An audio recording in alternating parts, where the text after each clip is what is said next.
नमस्कार दोस्तों, कैसे आप सब। पता तो लग ही गया होगा आपको कि कैबिनेट में नई एजुकेशन सिस्टम की पॉलिसी आ चुकी है। ह्यूमन रिसोर्स को बदल के अब एजुकेशन मिनिस्ट्री बना दी गई है। अब नई एजुकेशन सिस्टम आ चुका है 5+3+3+4। ठीक है, काफ़ी अच्छा लगा 10+2 को हटा के।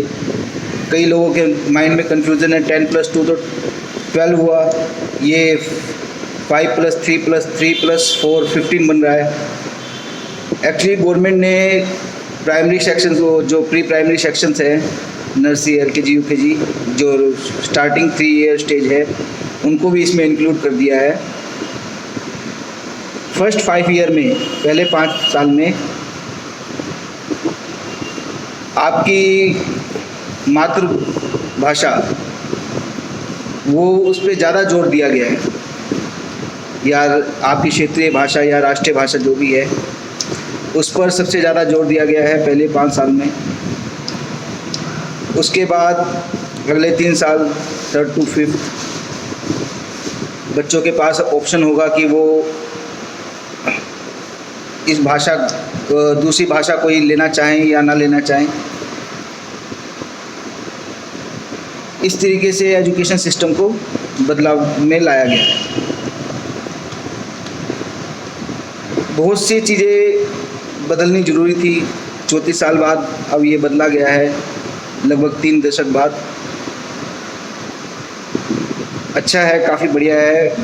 बाकी तो जैसे ये इम्प्लीमेंट होगा, ये लागू होगा, उसके बाद जो इसके रिज़ल्ट आएंगे वो रिज़ल्ट ही बताएंगे कि एजुकेशन पॉलिसी अच्छी है या बुरी है। जहाँ तक देखा जाता है कि अभी तक देखा जाएगा, अगर मातृभाषा वाली बात की जाए, काफ़ी अच्छा लगा। मातृभाषा होनी ज़रूरी है। मैंने पीछे एक न्यूज़ देखी थी कि हिंदी में 80% लोग बच्चे फेल हो गए। यूपी की न्यूज़ बता रहा हूँ, सरकारी आंकड़ा था 80% बच्चों का कि वो फेल हो गए। अब बच्चों के पास अपनी भाषा को समझने का पूरा मौका रहेगा। साथ ही साथ एक चीज़ और भी है कि अब जो ये टेक्नोलॉजी वर्ल्ड चल रहा है, हम वर्ल्ड से कनेक्ट हो रहे हैं, पूरे संसार से हम दुनिया से जुड़ते जा रहे हैं। इसमें इंग्लिश भी बहुत मायने रख रही है। तो क्या ये इंग्लिश के जो सब्जेक्ट्स इंग्लिश में हैं, उनको महत्व दिया जाएगा या नहीं। प्लस बच्चों के ऊपर से एक थोड़ा सा बोझ कम किया गया है। अभी इसकी पुष्टि नहीं हो पाई है कि 10th के और 12th के बोर्ड के एग्ज़ाम पूरी तरीके से होंगे या नहीं होंगे, होंगे भी तो किस तरीके से होंगे, अभी इस पे आशंका है। अभी इसके ऊपर पूरा वो नहीं किया गया है।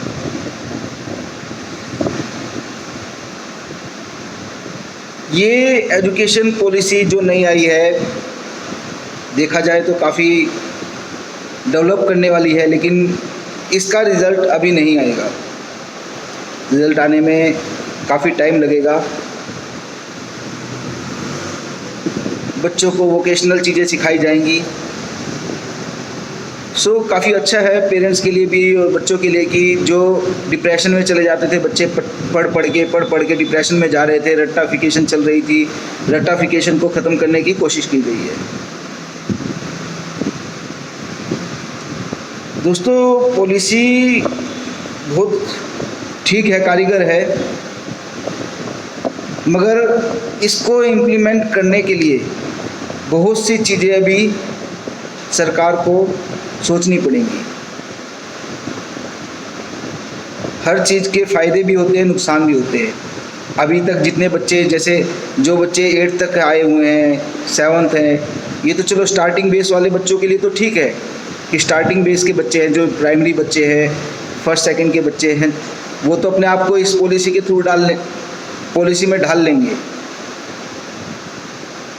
मगर उन बच्चों को बहुत दिक्कत आएगी जो 8th में हैं, 7th में हैं। तो एक तरीके से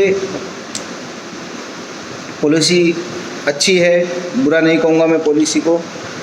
बदलाव होने ज़रूरी थे, एजुकेशन सिस्टम बदलना ज़रूरी था।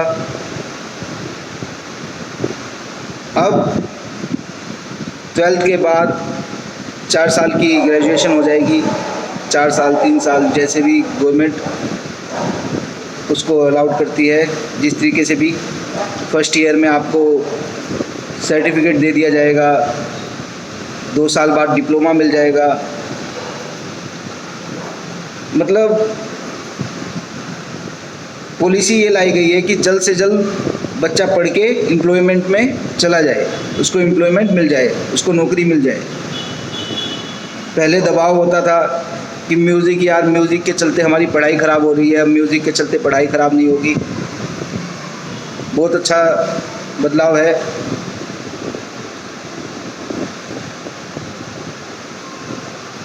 सरकार काफ़ी टाइम से इस चीज़ को बदलने की सोच रही थी। ये फर्स्ट प्रायोरिटी थी जब मोदी सरकार सबसे पहले सत्ता में आई थी। 6 साल बाद मोदी सरकार ने इस पॉलिसी को बदलने की पूरी कोशिश की है। 6% ऑफ जीडीपी का 6% अब एजुकेशन में जाएगा। सबसे अच्छी बात यही है कि जीडीपी का 6% एजुकेशन में जाएगा, और यही हमारी एजुकेशन सिस्टम को इम्प्रूव करेगा।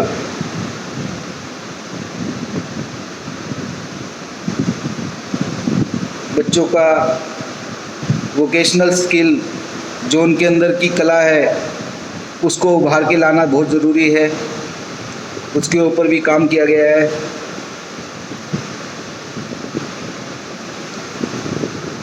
धीरे धीरे बच्चे अपने आप को, अपने स्किल को समझेंगे। 10th 12th के बाद जो उनकी रिपोर्ट कार्ड आएगी, रिपोर्ट कार्ड में उनका पूरा, मतलब आप फेसबुक प्रोफाइल चलाते हैं ना, तो आपकी उसके अंदर पूरी बायोग्राफी हो जाएगी कि इतने साल में बच्चे ने क्या समझा, उसको टीचर्स का रिस्पॉन्स कैसा है, उसके फ्रेंड्स का रिस्पॉन्स बताएंगे, फ्रेंड्स उसका रिस्पॉन्स बताएंगे कि इस बच्चे में ये काबिलियत है। तो ये बहुत आसान सा हो जाएगा कि हाँ, बच्चे को ये नहीं ढूंढना पड़ेगा कि मेरे अंदर काबिलियत क्या है। काबिलियत अपने आप ही उनको समझ में आती जाएगी। तो एजुकेशन सिस्टम को बदलने की ये पॉलिसी काफ़ी हद तक ठीक है। काफ़ी बड़े बदलाव हैं, और बड़े बदलाव में बस इतना कहना चाहूँगा कि वक्त के साथ ये बदलाव कामयाब हो। इसमें मैं किसी सरकार के पक्ष में, विपक्ष में नहीं बोल रहा हूँ। मैं इस वक्त उन बच्चों के लिए बोल रहा हूँ जो देश का भविष्य हैं, जो देश के भविष्य को आगे बढ़ाएंगे, और एजुकेशन ही एक रास्ता है जो देश के भविष्य को आगे बढ़ाएगी। दोस्तों, नई एजुकेशन पॉलिसी में बहुत से बदलाव हैं।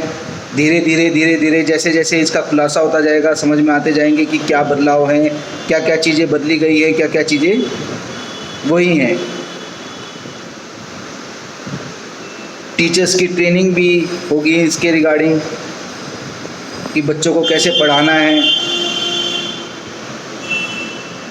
एक चीज़ और मैं इसमें बदलाव चाहता था, जैसे टीचिंग कोर्सेज है, टीचर्स आते हैं, टीचर्स पढ़ाते हैं, तो टीचर्स वो हों मतलब ये बीएड के 3 इयर्स करवाए गए हैं, 4 इयर्स करवाए गए हैं। बीएड करो 3 साल की, 2 साल की जेबीटी होगी तब टीचर्स बनेंगे। आजकल पॉलिसीज़ तो आ जाती हैं, उनको लागू भी कर दिया जाता है, काम भी हो रहा होता है, लेकिन उन पॉलिसी का सही मायने में उन पे अमल नहीं होता है। बहुत सी जगह देखता हूँ टीचर्स ऐसे होते हैं कि जिनको कुछ नहीं आ रहा है। मैं सॉरी टीचर्स, सबके लिए नहीं बोलूँगा, बहुत से काफ़ी हद तक टीचर्स बहुत अच्छे हैं, जो बहुत अच्छा एक्सप्लेन भी करते हैं बच्चों को। कोरोना टाइम चल रहा है, बच्चों को ऑनलाइन क्लासेस दी जा रही हैं, टीचर्स अपनी बहुत मेहनत कर रही हैं। मैं उनकी सबकी तारीफ़ करता हूँ कि जो ऑनलाइन क्लासेस बच्चों को दे रही हैं और बच्चों को पढ़ा रही हैं कोरोना टाइम पे भी। उन बच्चों की भी तारीफ़ करता हूँ जो बच्चे अपने आप को आगे बढ़ाने के लिए एजुकेशन से अभी भी जुड़े हुए हैं, एजुकेशन से नाता नहीं तोड़ रहे हैं। सो स्टूडेंट्स, पेरेंट्स, पॉलिसी को लेके घबराने की ज़रूरत नहीं है। पॉलिसी में काफ़ी हद तक बच्चों की डेवलपमेंट को लेकर बात की गई है, जो कि बहुत अच्छी है। तो आप लोग मुझे कमेंट बॉक्स में बताएं कि आपको ये पॉलिसी कैसी लगी और इस पॉलिसी में क्या नए नए सुझाव और होने चाहिए। धन्यवाद।